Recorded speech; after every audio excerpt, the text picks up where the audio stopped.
Hi, with all this extra time on your hands, you might consider painting your house, inside or out. I've been painting the interior of my house for a while now. One of the things I have to tell everyone about painting is I hated painting when I first bought this house over 35 years ago.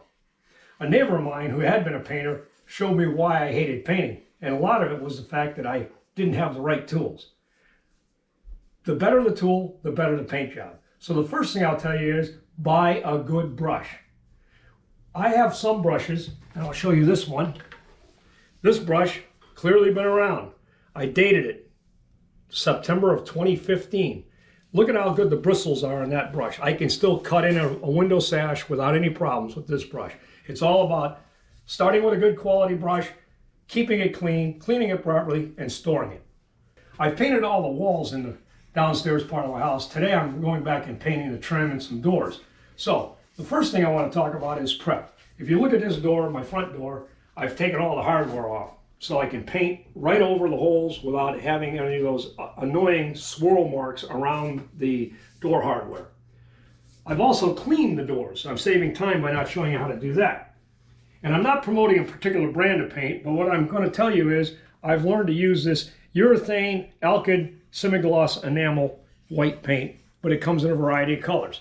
This paint will shine nicely and be very durable and allow you to wash the fingerprints off the door jamb with a good solvent, cleaner, and brush.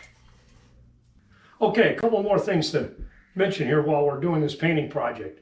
One, a good light. You can't paint in poor lighting. You need a good light. I love these LED shop lights. They're very portable, they're not very expensive, and they do a great job of giving you good diffused light for painting.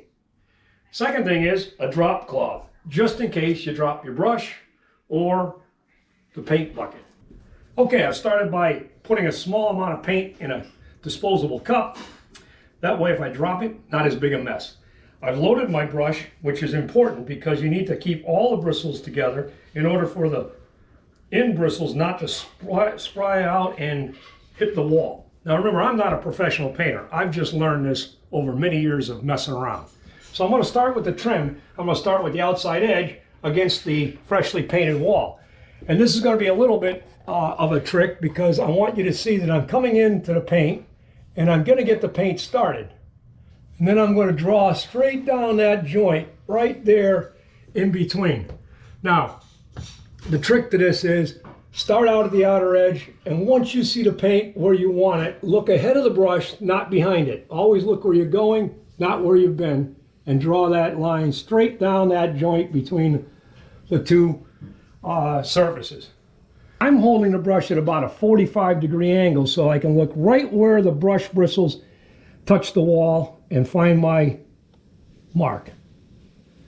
The next thing I want to tell you is don't rush it, because paint wants to be pulled off the brush and work its way onto the surface. If you go too fast, you will leave more paint on the brush and not get as much on the wall. Now, if you do happen to make a little mistake, having a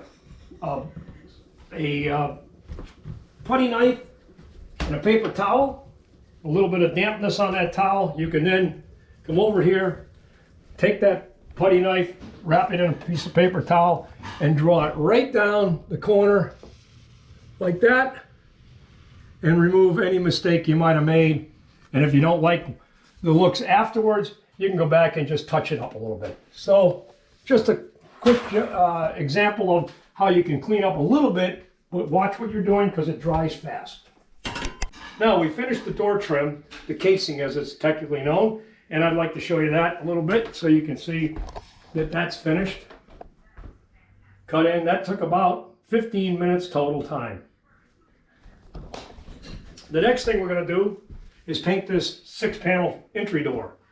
Now a lot of people have different techniques for this. I've done it all different ways. Roll it, tip it off.